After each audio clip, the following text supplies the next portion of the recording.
is Oh, yeah. Fitzy and Sweet as. Whipper. Happy Tuesday, everyone. Welcome to the Fitzy and Whipper podcast. HSC exams are nearly over. I mean, what a period in your life. The anxiety, the stress, and then waiting for your results, but also the feeling of relief when it's done. I love maths. Extension 2 maths. I don't think you would have done that one, mate. Yeah, I described that as rad to the power of awesome. The only extension you ever had, mate, back in those days Was my belt on my in your waistline. right hand. And, Okay. no, what we are Hey, talking... got a maths joke for you. Don't want to hear it? What did the 0 say to the 8? Nice belt. Nice bell. Nice belt. Oh, my gosh. So, I mean, bell curve, Tom, is something that is also very much part of maths and graphs. It's And not what I do this job for. there's so many keywords I could throw out there, No, like but there is- physics and stuff. There is a question in the Extension 2 HSC exam that they're saying is the hardest of all time. Wow. We need to get our mathematical nerd on. We love this man, Adam Spencer. You will hear him. He's going to try to solve it for us, but also tell us about his history in exams. I think he's got a couple of stories up his sleeves. Well said, mate. Here it comes. The Fitzy and Whipper podcast. So this is a new segment you want to do, is it? No, it's not, because I'm just getting Maths club. chills up my spine at the moment, having a look at the last question of the high-level maths HSC exam, which was out last week. Mate, I'll help you through it. What is it? Oh, my gosh. I got this stuff. Now, it's notoriously difficult, right? This is... 7 7's 49. So, this is the Extension 2 paper, and everyone's been talking about this one question. Now, just over 3,000 students sat the extension. God, geez, you're doing well. Now, I can't even read out the question. Oh. Because there's symbols in there that I don't know how to pronounce and what they mean. Is there an example of it? Well, or here is we it go. Here's a maths teacher sort of giving you the basics of what this question's all about. We had a particle that was moving vertically, yep. and it came and landed back on the ground, and you have to figure out what the initial velocity was based on a range of information given. Okay, so what we think that the question is, find the value of v to the power of 0 correct to 1 decimal place. Yeah, the velocity. So what you need to do is you need to consider mate. forces within that particle. So you would need to consider the gravitational pull. Can we please... You would need to consider the weight of the air. Let's go to the a lift, professional, a friend of the show, Adam Spencer. Welcome! Hi, buddy! We need to consider the weight of the air. Well, air does weigh something. Spence, you would know that a balloon that's inflated is heavier than a balloon that's not.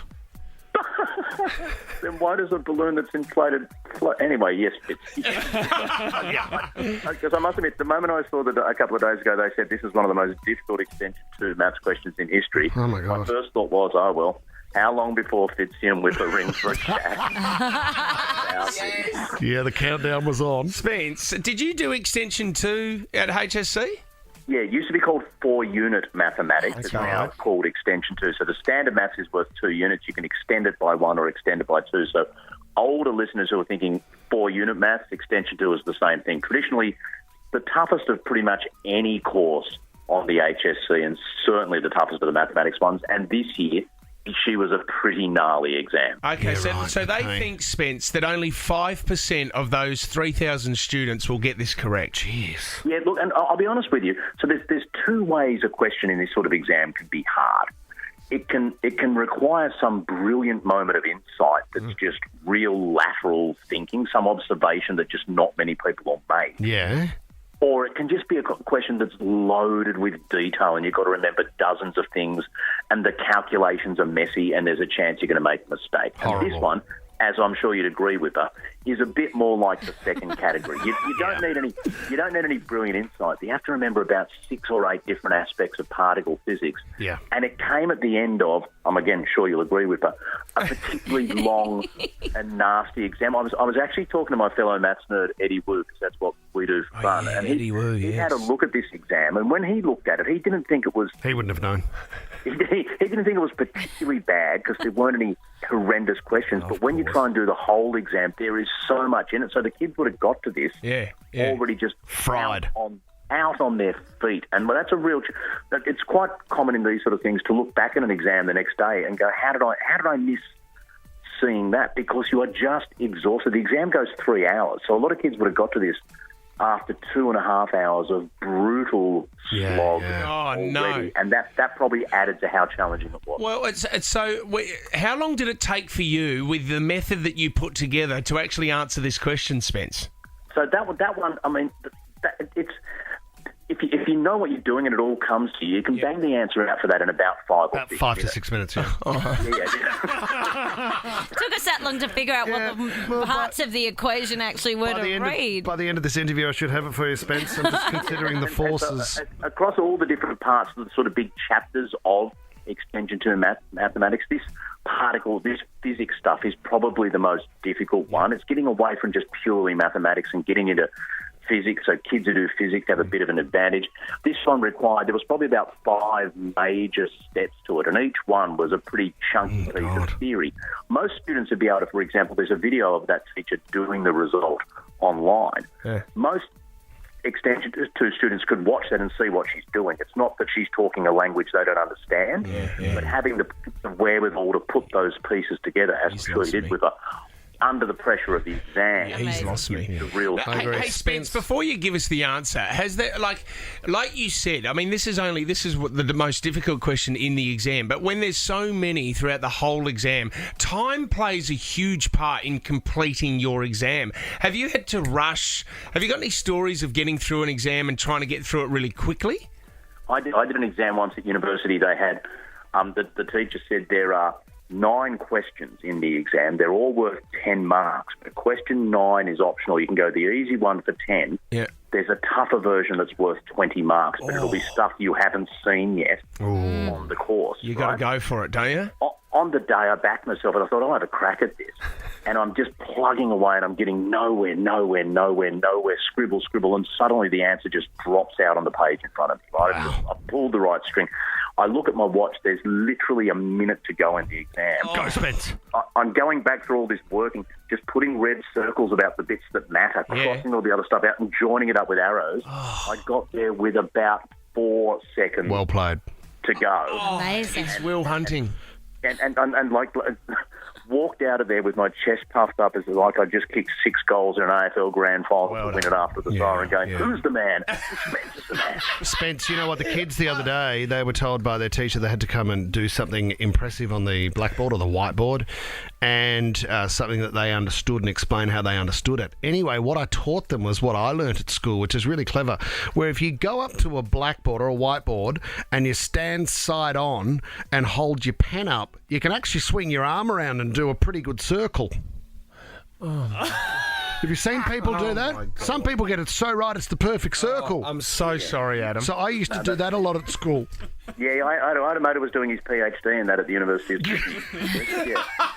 The reverse arm circle. Hey, Spence, you were just saying celebrating a big, when you get one right like that, is there, I mean, footballers touch each other on the bum and stuff like that when they score a goal. What do mathematicians do when they get one right, Spence? Oh, yeah, you normally just take a blackboard eraser and rub each other with it. That's hot. That's really hot. Well done, mate. Okay, hey, Spence, we want to talk about your podcast as well, but can you give us the answer for the hardest question in the Extension 2 paper this week? Well, can I just check, what did you get, Whips? I got 3 to the power of 4. Equaling 5 to the pi times 2. Always got to have a pie in there, don't you? There's always a pie, isn't there? There's always a pie. I got 39.1. Did you? Oh, that's what Fitzy got too. You've come in short. Well done. Bring your blackboard over here, Spence. We'll rub each other. Hey, Spence, before you go, you've got a new podcast. I'm really fascinated in this because it's called $1 Billion Napkin, and you are meeting 6 of the amazing Aussie startups that are doing really well at the moment. Yeah, people have done everything from a crypto trading platform to, those new things where you hold your phone over a QR code and it takes you straight to the menu, you can order, all that sort of stuff. Meeting people who've had a great idea, an idea so simple you could write it on a napkin, but have pushed through and are now running industries and organisations worth, in some cases, billions of dollars. It's called $1 Billion Napkin. It tells us the startup journey, how easy or tough it is to go from... Everyone's had that great idea. Yeah. Everyone's thought of that app or that shortcut or that hack or that product. But to actually push through and have it something that you're signing deals for hundreds of millions of dollars now, what is that journey like? It's called $1 Billion Napkin. Well done. Love that. Love your work, mate. Thanks for your help. And 7/7's 49. 49. Thanks, mate. 49. Got it, Spence. Good on you, buddy. Are you ready to put your pool floaties to work? Start planning the ultimate summer getaway with whatif.com. Find hotels and holiday rentals plus family-friendly resorts. Just jump on the What If app. What if? It's Aussie for travel. 132410 if you are living with your ex. Doesn't make sense. It feels like there's a breakdown or I've said something that's wrong. But no, I'm spot on. Are you living with your ex? Have you broken up but you're still together because the price of rental or buying around Sydney town has gone through the roof? Well, kids can be in there as well. Kids can I be in suppose. there. That can be a main reason as well, but it becomes very clunky when one partner wants to move on. The next thing you know, it's Friday night, you're at home as a family, and then your ex wanders off to get changed. She's heading out. She's got a hot date. Yeah, I know that. Don't bring him back here. You couldn't do it, could you? No, I couldn't. You'd need separate quarters in the house, wouldn't you? Yeah. Totally. Different floors at least. Imagine if you've got only the one couch and the one television. Oh, no. You're How just you- streaming on your phone. I've met a new guy, Darren. He's coming around to watch TV with us. House of the Dragons on. And the three of you just sit there while Darren and the ex-wife or ex-girlfriend just ignore the other partner. But if a rom-com came on the television as well, you know what I mean? Like something about Mary and, there was a kissing scene in there, so you'd look at each other. Would there be moments where you go, remember when we used to do that? No. No? If you're not into each other, you'd just be like, this is awkward. Worse than watching it with your parents. You'd feel like you'd have to host her, I reckon, says. Can I get you guys a drink or anything? Just to leave the room, I'd be offering drinks. Thanks for coming round. I'm sorry about him. Is that your brother? No, it's my ex-boyfriend. Oh, yeah. It's actually, sorry, it's my ex-husband. Well, he's still my husband. We're not divorced. But we live together. You should stay over. That's I reckon lame. I'm out of here. Because you'd struggle to find someone, I think, too, if that was the living arrangement. Wouldn't you? Yeah, without a doubt. You're right. You might do it for the kids, but it's going to get awkward. Yeah. And you'd be thinking to yourself, it's like being in a fight. Do I get the first punch in? Yeah. Do I start to go out before she does? Because I always thought, whenever I broke up, I had to forget about them completely. And I'm talking about everything that burning, reminded me of them. Yeah. I would take into the backyard, photos. All the secret photos. And douse it in petrol, all that kind of stuff. Even them. Sometimes I would throw them onto the bonfire. a good just to breakup. forget them. Just an easy Never breakup. have to see them again. This guy Lawson goes on to say him and his ex-wife, they separated last February. And to go their own ways, they decided to sell the family home. Then they had to look at something to rent and went, oh my God, well, now that we've sold the home, we're just going to need to move in together because there's no other option. I can't afford it. She can't afford it. He said, I was terrified. And according to Services Australia, the number of people who have registered at Centrelink who are now separated living under one roof has gone through the roof. It's really quite common that people are trying to run separate lives under the one roof. What if you bought a house at the peak of the real estate? So we're talking, what are we talking about? A year ago, right? And you're in love and now it's coming down. You've gone halves in the house and the relationship's not working. Tommy, am I doing the Grand Designs one later on as well? Oh, yeah. Love Grand Designs. This is a setup as well for later on, but there's a guy that's gone on Grand Designs UK. 11 years they've been following him to finish the house. It's taken him so long, his wife's left him. When the show started, Kevin McLeod had hair. now the host has turned 80. He's coming in a wheelchair. The wife, and they've actually followed the kids. The kids were little girls. The two daughters were tiny little girls going, I can't wait to see the new house, Daddy. Now they're grown women. John, just go and get it done, you peanut. Just horrible. Could you... Oh, Dan in Mittagong's giving us a call. Dan, are you in this situation? Do you live with your ex? G'day, guys. Yeah, I do. Have for about 3 years now. How does it go, Dan? Well, some days good, some days really good. Dan, have you thought about putting a wall straight through the middle of the house? Well, sometimes you got to get to the other side, if you know what I'm saying. Well, but why are you living together? What's the reason? Well, it's too hard, Chairs, to go out and buy another place, so we just stayed together. Is there And, kids? the rule is don't bring anybody over, Okay, that's a good rule. but occasionally you've got to wander to the other bedroom. Oh, gotcha. So you hook up. Too, You, I don't get it. No, but That you they're would go. hooking up. You would go over to someone else's house to do that, Dan, wouldn't you? That's right, Yeah, that's okay. right. But on the occasional Yeah, thing here and there... You're still hooking up with the sometimes you don't ex. have to go anywhere. Yeah, but Dan, when that happens and you go, we've broken up, but hang on a minute, I'm back in the other bedroom, Do you not think maybe there still is something there, something special we could reignite? And Oh, no, it's a bit of a high five, and I'll see you next week kind of thing, you know? so it's just about getting a job done, is it, Bit of Dan? that. Just Not Too much romantic. into it. getting the rocks off and... By the way, I'm seeing Stacey on Tuesday. I'm out for dinner. Do you know what? That's right, yeah. Do you know what makes me really sad? I've never been given a high five after doing that. That's funny, isn't it? Not even a fist bump. That is terrible. Dan, thanks for calling, mate. Well done. You've 1324. got a thumbs up, that's for sure. I don't get it. Big increase in numbers, guys, of people separating and then continuing to live together. It's too expensive to go elsewhere, so you could be living under the same roof as your ex, like Terry on the Central Coast. Is that your situation, buddy? I did for a little bit. How'd it go, Terry? Yeah, not good. I was living in the van out the back, and Terry, basically, yeah. you're a bird watcher. You guys know the story before and all that, and yeah, I had to get out of there. Did you stay together, Terry, just to save a little bit of money? Is that why you didn't move out? Yeah, well, we were originally, basically we were homeless at the time, right? And so we were living in the back of her dad's place, and Gotcha. she got online and she suited, and so she moved into the house and she said, "I used to stay out the back." A little bit hard to hear, Terry. Yeah, Sounds sorry. sounds like a mess, though. It's an absolute mess. It's an isn't absolute it? dog's You can't breakfast. do it. I don't No, you think you can can't. sustain it unless you've got the kids there and you want to be co-parents. Yeah. That's understandable, but you can't bring anybody else home. There's got to be a no-go zone there. I remember I went away with a girlfriend that I'd broken up with when I was younger. We went away like with a group of people. It's not that funny. But I remember we'd broken up a week beforehand, so it was a little bit awkward, but I walked into the bathroom and she was in the shower and she covered herself up and said, "Get out." And I went, hang on a minute. 7 days ago, I was looking at you nude. What's the technical difference now? You're not together. Do you know what I mean? Like- You're just perving on her. No, I'm like not a perving her. I'd been creeper. seeing her in the nude for 3 years. You vulgar. No, she You know didn't. what I mean? She probably looks at you now No, and she goes, wanted me "Get out." back because I'd broken up with her. Yeah, because there I you was. found someone else. Looking at Your her. dating history.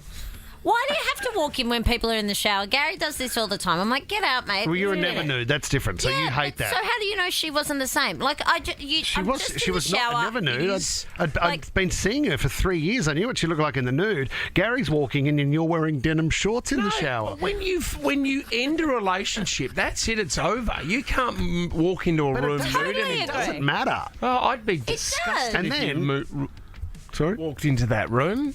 Yeah. And then, like a year later, she said, "Oh, do you still have those Polaroid photos?"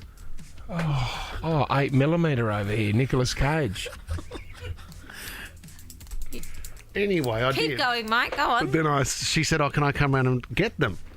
And I said, "Yeah, of course you can." And I found them, and then I went to hand them. I went to hand them to her, looking at them, and she went, "Don't look at them." It's like, what are you talking about? Oh, God. Like,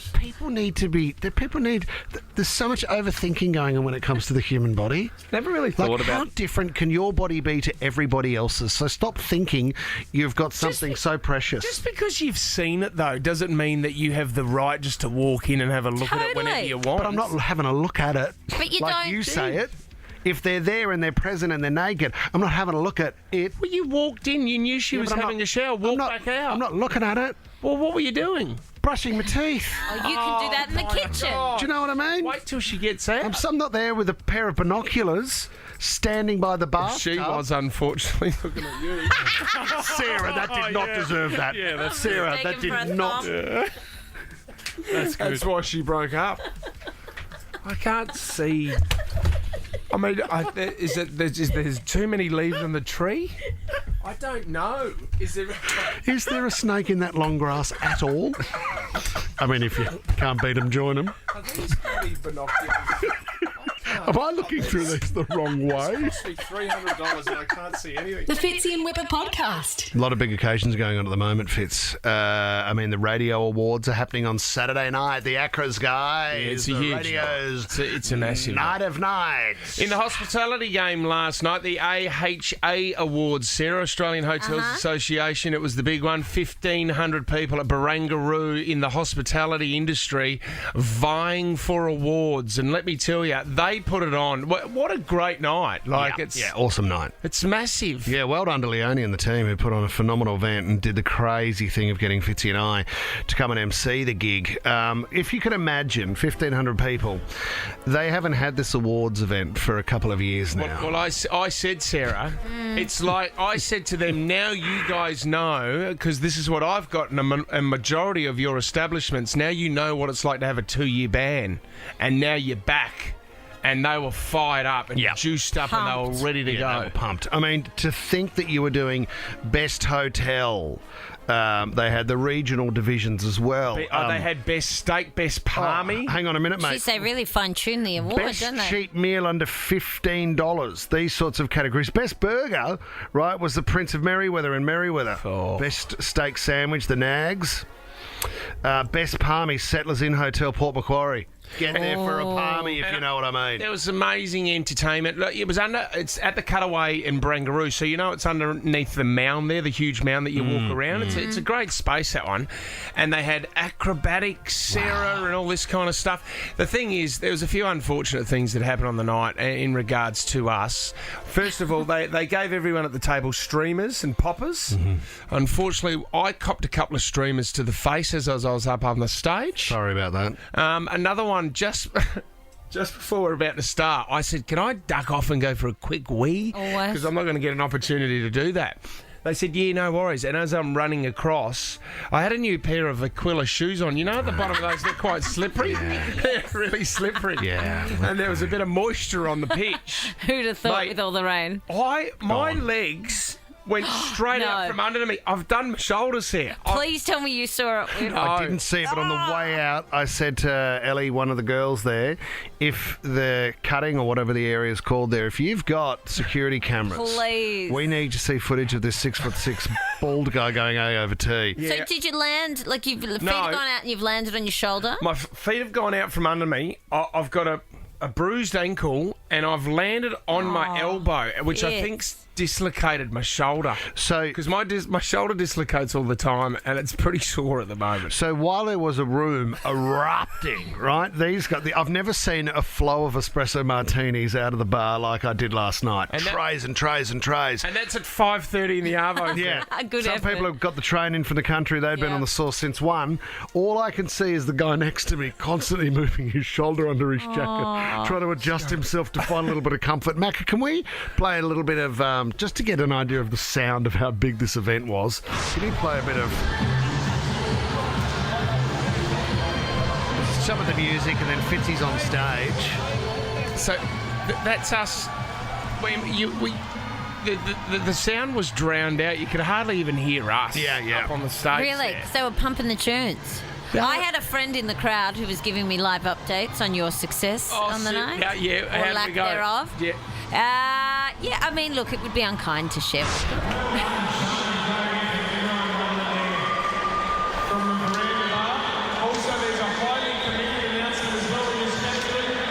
Yeah, you could hardly hear it. It was all over the shop. It was like you were a ground announcer. The other thing as well. Just a bit.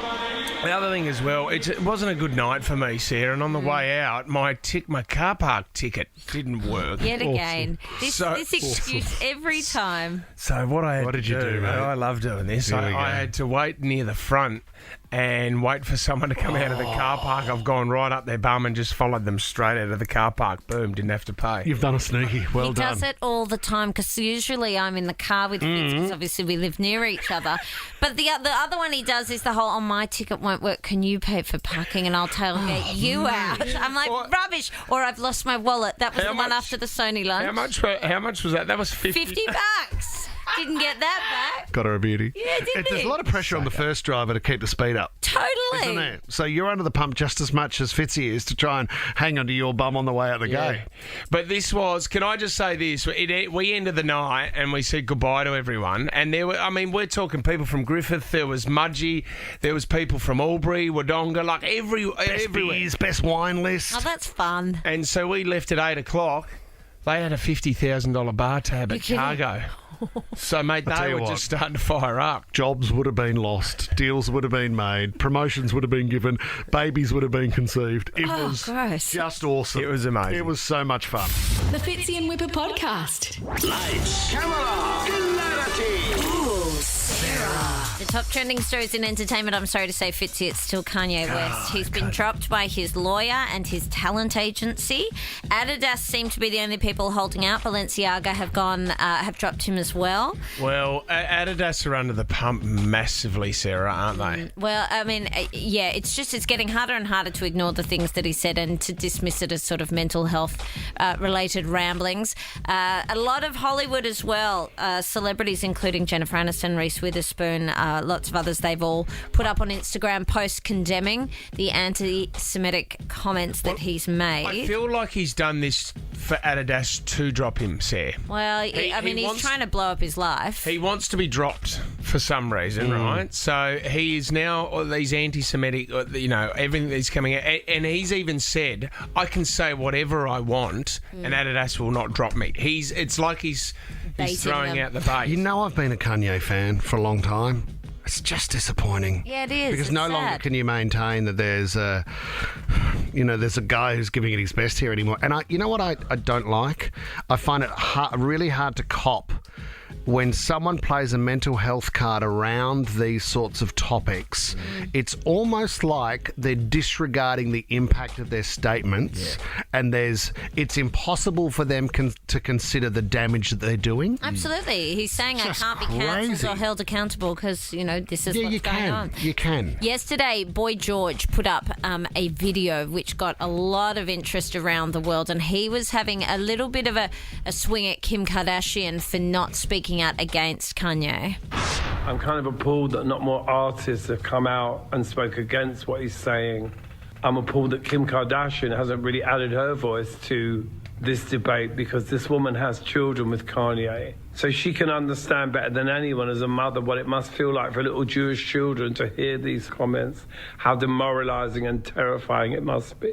I mean, it's dangerous to make it about her because it's not, respectfully, it's not her fault. Anyway, she has overnight. Chloe was the first one, put up she reposted this tile that everyone's been posting, whereas Kim... What does it say, the tile, do you know? Yeah, I had it Is just it there? It just says, I stand with the Jewish people and the Jewish community and my friends and family.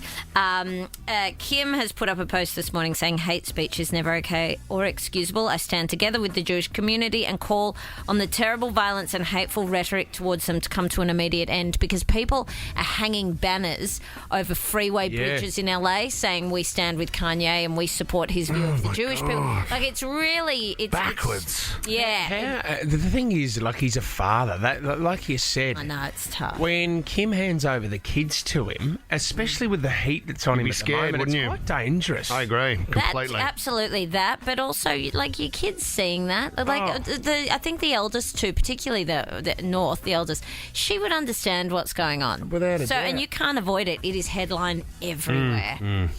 Guys, it's been confirmed the reason Olivia Wilde and Florence Pugh had this massive falling out and why she didn't want to do any press for Don't Worry Darling when they were in Venice. And the nanny is the one who's brought it all to light, and it sounds pretty true. And it's what we thought we'd figured out last week, that Florence was actually with Harry first. Olivia told Jason that Flo was Harry and that Flo had a boyfriend, but she was Harry. And 2 weeks after that, Olivia started seeing Harry. That's when she went with Harry. Yeah, because all of this happened very quickly. Hey, Harry, quick word of advice. Yeah, avoid the stink. Pull your head in, son. Don't worry, darling. You're just playing in areas which could undo you. Well, that's if it's true. I mean, she sounds... Jeez, haven't Nanny's got a lot to say at the moment? Yeah, it's just... for him, he just doesn't need this. Like, how in love are you? I know. You've done so well for yourself. Like, how many times has Harry been in here with the boy? Like, those 1D boys are lovely guys. You don't need. Can I make a prediction? Within the next 24 months, He'll get a number one hit. there'll be a relationship between Harry Styles and Kim Kardashian. Oh, no. And the world will melt. No, he dated Absolute Kendall. loser. Don't care. I don't think the sisters Sarah, do the crossover. You don't reckon one sister could do two brothers? What are you talking about? She doesn't go for young guys. No, she doesn't. You watch. You watch. We'll see. Undone. That's why Sarah does the entertainment report. Thanks, Says. Finally, guys, Lewis Capaldi, we love this guy. He's playing in Nova's Red Room November 22, overlooking Sydney Harbour, so it's going to be awesome. He have revealed, although I don't think it was a revelation, but he doesn't talk about it so much, that he has Tourette's. And I don't know when you guys have spoken to him whether you've noticed the sort of... I did notice it the says. tick, he sort of lifts his shoulder a fair bit. And Yes, he does. Yeah, sometimes it's quite pronounced and other times less so. Anyway, he has talked about the medication. He's tried to make fun of this anti-anxiety medication because let's just say it creates struggles for him in the bedroom.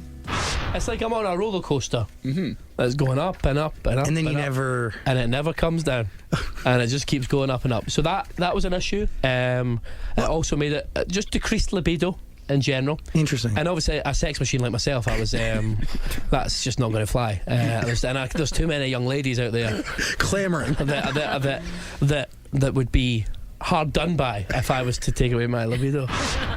Amazing. I mean, if you can't laugh, good on the you. roller coaster that keeps going up and up and up. What about so Sarah, were you giving away a bit of a clue there, the secret location for Lewis Capaldi's Did I accidentally give that No, away? no, no, A view no. of the harbour? You weren't meant to say anything. There's so many places with views of the harbour, but that is going to be Yeah, awesome. we had to sign off on that yesterday, Says. That I wasn't in that you meeting. were in that meeting. The 9:01, I'm in confidentiality the was car. signed, and you've come out and said views of the harbour. You're gone. You're listening to the Fitzy and Whipper podcast. Can we talk about Bono? Daniel Johns was talking about Bono and the advice that he gave him. What is the best U2 song? Gosh. Still haven't found what I'm looking for. Have to be, wouldn't it? Yeah, that's a good one. With or without you. Run. No, what's the one we love that he did a cover with Mary J. Blige? Oh. One. Oh, yeah, one. Great song. Yeah. Got one in there, Macca. You're under the pump now, mate. Play them all, Macca. Angel of Harlem. I love Oh. What a band. What about that Blue Eyes one? that. Baby's Garden? Yeah, Blue Eye, yeah, I love Blue Eyes. No, B-side. that's Oh, the sweetest that's thing. Elton John. Isn't that Elton John? Sweetest Blue thing. Eyes, babies. Yeah, Oh, awesome. this is it. What's this? Mary J. Mary J. and Bono. Yeah. Okay, you're ruining it. Okay, so this is a big one, and what I want to open up this morning is family secrets. What was the big revelation that came out in the family that you did not know about and it blew everybody away? 13, 24, 10, get involved. That could win you 10 grand as well. You go into the running for 10K a day in October. Your mum and dad are cousins? Well, funny you should bring that up. What do you got? Because Bono, his cousin, Scott Rankin, very, very close. And a lot of people are with their cousins. You're always spending Christmases and that to get together. Only found out, he's just revealed that he found out in the year 2000 that his cousin was actually his half-brother. Oh. Talkies, isn't it? So the family just shifted a couple of things? What happened? Bono's dad, Bob Hewson, had an affair with his wife, Iris's sister. The singer's auntie, Aunt Barbara. They had a child. Oh, bad. And Bono thought that was his cousin, but really his dad was the father, so Bono has a half-brother. Scotty Rankin's his half-brother. Big Christmas for Bono's dad. Well, this is... Hooked up with two sisters. So, he was diagnosed with cancer in 2000, the old man, Bob. Bob And Bono. he revealed it then. That is a huge family revelation. Like, Isn't it? Especially on the way out. you could have held that. You could have held that to your grave. Yeah, but when you're diagnosed and you're gonna pass, you may as well say the thing. Bono, come over here, got a little something to tell you. Bono, come over here, got a little something to tell you. You know your cousin over there. It's not your cousin, it's your bloody half-brother. It's not a terrible accent. I wonder if... It's your bloody half-brother, Bono. That's what I'm saying. I'm gonna die. I said I'm not well, mate. That's not your cousin, that's your brother. I wonder if Scott... Oh, you're doing the accent. Did Scott know Who's this that... little leprechaun? Did Scott know?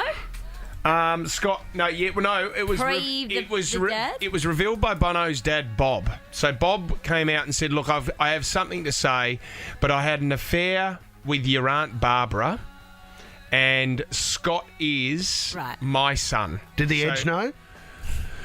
Well, he was on the edge, and when he heard about it, he was really angry. Does Bono then feel like he has to hand out a little more? Well, he's pretty generous anyway. Oh, I know he says, but, when you're a cousin, you kind of, oh, yeah, he's always there and maybe I'll help. When he's my brother or a half-brother, you're a step closer to Bono, aren't you? Especially because you'd feel guilty that maybe Dad wasn't quite there for him. Yeah. Well, certainly in the same way because he couldn't be. And Well, see, this is the thing. It didn't bother Bono at all. He said, I love Scott. But Scott wasn't a cousin to me anyway. He was like a brother to me anyway. And I love my Aunt Barbara. Barbara. And obviously my dad did too.